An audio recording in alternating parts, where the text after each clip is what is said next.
Bonjour à tous et à toutes, ici Nicolas de Montréal. On est lundi et j'en suis au jour 22 de mon jeûne spirituel 2019. Je crois que j'entre enfin dans une phase un peu plus élévatrice. Les débuts sont difficiles, je dois l'avouer. Et je demeure quand même très faible. J'ai quand même de la difficulté à me déplacer d'un point à l'autre. Ça me prend beaucoup d'énergie. Mais par chance, l'endroit où je vis est très accommodant. J'ai un ascenseur ici. Donc, je suis au 29e étage, comme vous voyez. Donc, si je devais monter les escaliers, je pense que je ne bougerais plus de chez moi. Par chance, je peux descendre directement en bas et j'ai pas à monter d'escalier. Je peux même aller au gym sans forcer en marchant, en montant ou en descendant des marches, parce que le gym, j'ai juste à descendre jusqu'au sous-sol, au supermarché, je descends.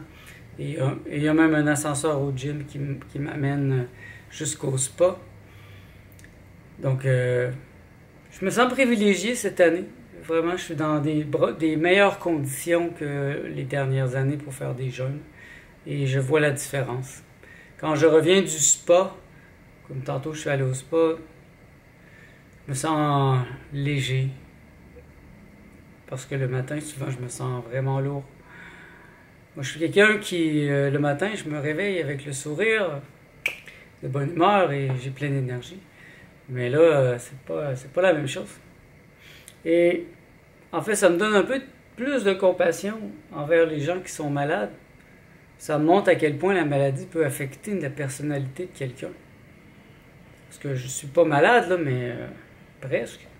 D'une certaine manière, je provoque en moi une genre de faiblesse, une maladie, parce que je suis comme intoxiqué présentement. J'ai plein de toxines en moi. Je le sens dans mon sang, dans mon urine, dans ma pensée.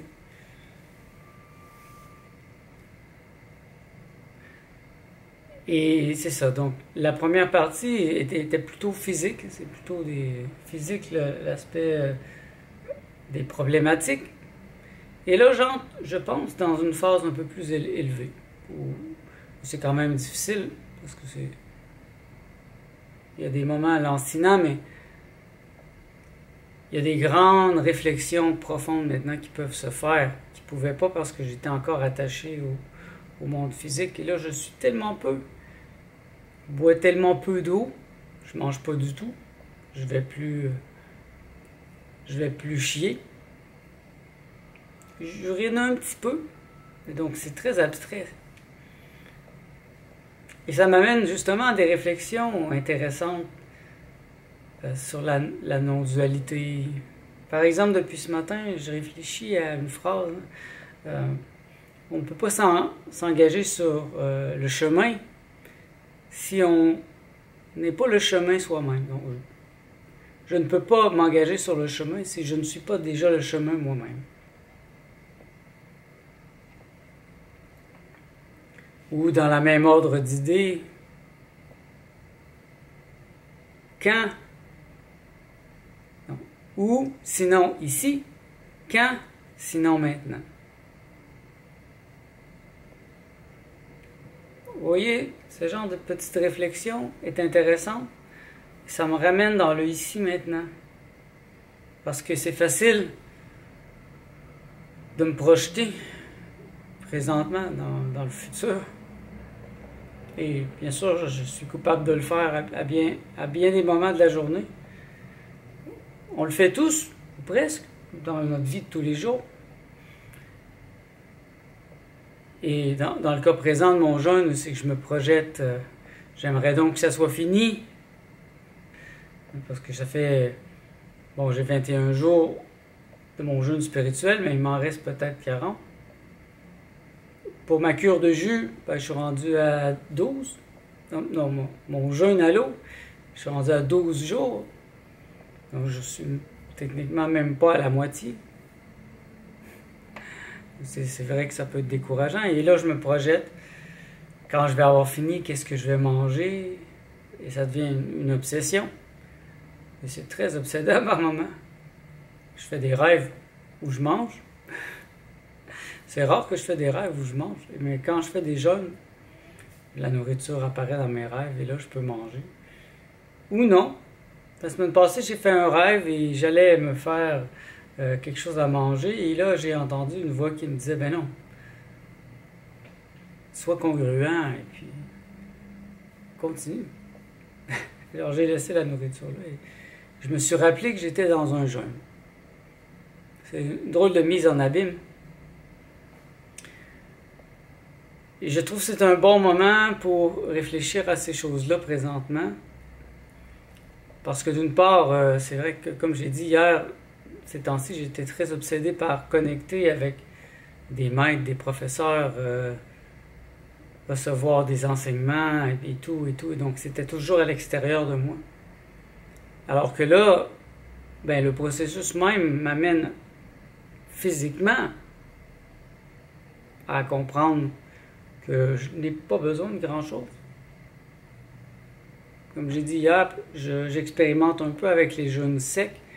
Le jeûne sec, et puis techniquement, je bois un petit verre d'eau par jour. C'est tout. La première année, je buvais, j'allais toujours aux toilettes. J'avais vu qu'il fallait que je m'hydrate et tout, mais ayant étudié un peu plus, je me rends compte que c'est pas nécessaire. C'est pas nécessaire de boire autant quand on mange pas. Cette semaine, j'ai écouté, la semaine passée, j'ai étudié un peu les idées de Thierry Casanova à ce sujet. Il a fait beaucoup de vidéos sur le jeûne. Il a des très bons conseils, des bons trucs, une belle expérience. Donc ça m'a inspiré. J'ai même trouvé qu'est-ce que je vais manger quand je vais recommencer la première journée. Je vous en reparlerai. Je mettrai la vidéo en lien. Et ça fait bien du sens. Hein? Donc, quand, sinon maintenant, ou sinon ici? Ça, c'est une bonne question à se poser pour se ramener dans l'instant présent, dans le ici et le maintenant, dans le je suis. Et je retrouve un peu ma composture parce que depuis une semaine, j'avais de la difficulté à méditer. J'avais de la difficulté à me tenir droit même en méditation. J'avais mal au dos, j'étais fatigué, donc j'allais plutôt me coucher. Mais là, je sens l'énergie qui revient, une force spirituelle qui reprend sa place. Donc, je veux recommencer à méditer encore plus. Parce que là, j'entre dans une phase des plus intéressantes. Mon corps va commencer à se guérir en profondeur. Je ne sais pas qu'est-ce qui va se passer. Je ne sais pas comment ça va se produire. Je vais peut-être avoir d'autres crises de guérison. Je ne sais pas. Donc, il y a beaucoup de mystères, il y a beaucoup de découvertes aussi quand je fais un jeûne. Je dirais pas on parce que je connais presque personne qui fait ça. Et la majorité des gens me jugent de haut. Hein. Ils vont me dire « ça n'a pas de sens, tu es un extrémiste. » Vous savez, de mon point de vue, c'est la majorité des gens qui sont des extrémistes. Ils mangent n'importe quoi, n'importe quand, ne donnent jamais de repos à leur corps, vivent comme des endormis. Pour moi, ça, c'est un extrême. Quand on a un double ou un triple menton, une grosse bedaine, ça n'a rien de sain, ça n'a rien de bon. Impossible de vivre longtemps si on est gras. Les centenaires, ce sont des gens maigres. Donc, qui est l'extrémiste? Quelqu'un comme moi qui a compris que sa santé est la chose la plus importante. C'est le plus gros cadeau qu'on peut se faire, la santé. Donc, au lieu d'aller au Club Med, passer 2 semaines et boire de la bière, manger comme des cochons, pourquoi pas prendre un moment pour vous? Si vous n'êtes pas capable de le faire chez vous, allez dans une clinique de jeûne, un endroit où vous allez être compris. C'est le plus beau cadeau que vous pouvez vous faire. Moi, j'ai jamais compris vraiment cet aspect de ceux qui vont prendre des vacances, comment dire, grasses. On s'en va dans un pays chaud, on fait la fête et on boit et puis on mange comme des cochons. On revient, on n'est pas du tout reposé. Notre système nerveux est hyperactif. Donc c'est quoi? C'est pas des vacances, c'est un divertissement. Pour moi, les vacances, c'est ça présentement. Je suis en vacances. Je travaille très peu. Je sais que le mois de mai, le mois d'avril, à chaque année, c'est un moment très tranquille dans mon domaine. Donc pourquoi pas en profiter? J'en profite à fond. Je travaille un peu le matin et même je vais prendre des vacances en mai. Et je recommencerai à travailler plus fort cet été, à trouver des nouveaux clients. J'ai eu un très bon mois de mars, très bon mois de janvier, février aussi. Donc, je m'en fais pas, j'ai confiance. Je pense qu'il ne faut pas toujours travailler comme des mules. Bon, vous pouvez le faire, allez-y. Allez-y si c'est ce que vous pensez, mais je connais des gens qui ont travaillé comme ça et puis là, ils prévoyaient faire des grandes choses à la retraite et là, bang, crise cardiaque, pontage au cœur, diabète. Alors là, ils ne peuvent plus rien faire. Toute leur vie, ils ont attendu et puis là, il est trop tard. Je crois que c'est important de se donner du temps. Comme je le fais présentement, c'est d'une simplicité. Ça ne me coûte rien. Je bois juste de l'eau. Bon, je prends quelques suppléments dont je vais vous parler éventuellement, mais c'est pas de la nourriture. C'est des suppléments comme de l'iode, de la zéolite. C'est pas des choses... c'est pas de la nourriture. Mais à part ça, la vie est très simple. Mes journées sont un peu répétitives ces temps-ci et c'est très bien comme ça. Vous voyez, je me lève le matin, la semaine je travaille un peu. Dès que je peux, je m'en vais au gym, je vais au spa. Il y a un jacuzzi, un spa, donc je fais spa, douche froide, jacuzzi, douche froide, spa. Je reviens ici, relax. Là, il y a du soleil aujourd'hui, donc je vais passer une partie de la journée ici, sur mon promontoire, à prendre du soleil. Et généralement, dans l'après-midi, je vais marcher avec Martha. On prend des grandes marches, ça me fait du bien. Le soir, peut-être, je vais au gym, faire des poids, mais très très léger. Je ne suis pas capable de lever des gros poids, mais je pense que lever des petits poids, ça va faire circuler la lymphe. Et en soirée, ben, présentement, j'ai même pas le goût de lire, donc j'écoute une série qui s'appelle Bizarre Food. C'est sur la nourriture. Comme une manière de manger par procuration.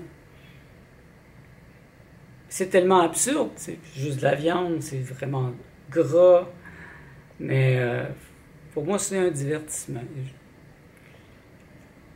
Vous pouvez trouver plusieurs épisodes de cette série sur YouTube d'ailleurs. Bizarre Food. Et il y a des choses intéressantes. Et je me rappelle la première année que j'ai fait un jeûne, j'écoutais ça et je me promettais bien de manger des choses comme ça. Mais bon, je suis devenu végétalien, donc ça n'a aucun sens présentement d'aller manger de la viande, du porc, c'est vraiment intense là. C'est du gras, du gras, du gras.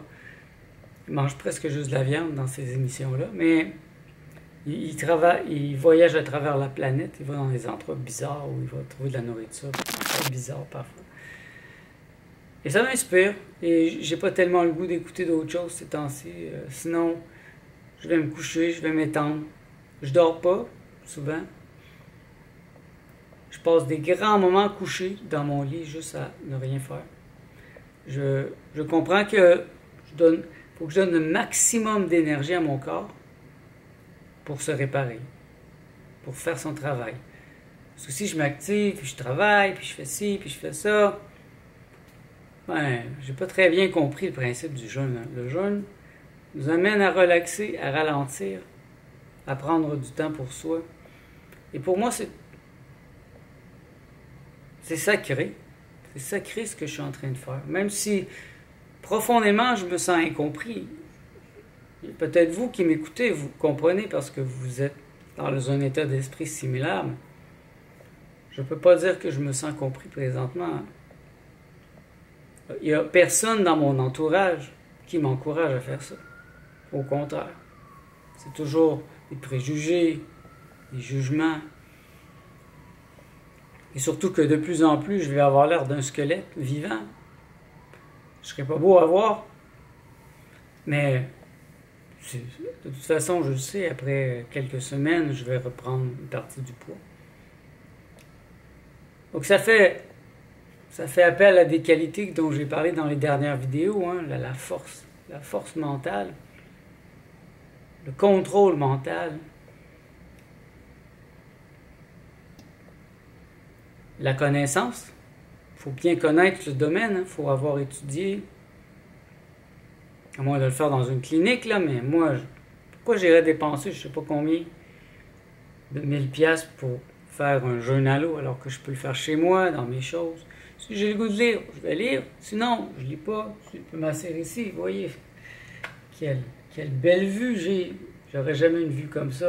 Bon, à moins que je sois à la campagne. Ça, c'est vrai que ça pourrait être intéressant, mais j'aime la ville. Je suis un homme de la ville et puis j'aime être au centre de l'action, aller me promener ici autour.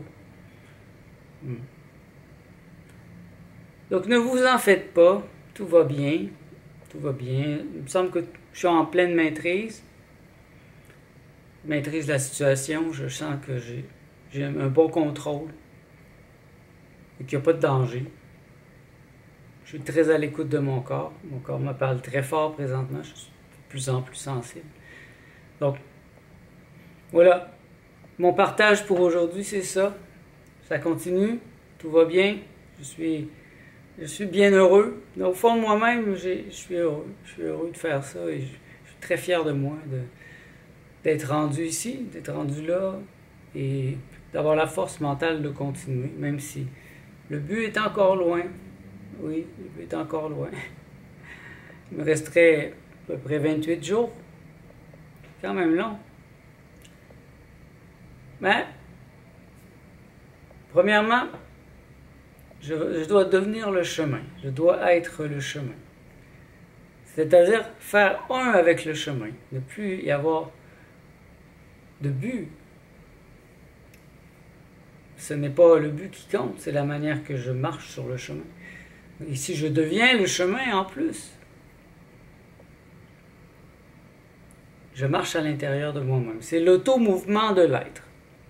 L'auto-mouvement de l'être. Qui bouge et qui en même temps est totalement immobile. C'est le temps pour moi vraiment là d'entrer dans les états les plus profonds méditatifs parce que c'est un moment privilégié où mon corps est dans un état très réceptif et de plus en plus propre. Je sens la clarté monter en moi, même s'il y a des vagues parfois de toxines qui passent. Il y a un grand sentiment de clarté dans ma vie. Je sais qu'est-ce que je fais. Je sais qui je suis. Et je sais que je suis. Ça, c'est important. Merci d'être à l'écoute. On se revoit dans le prochain vlog.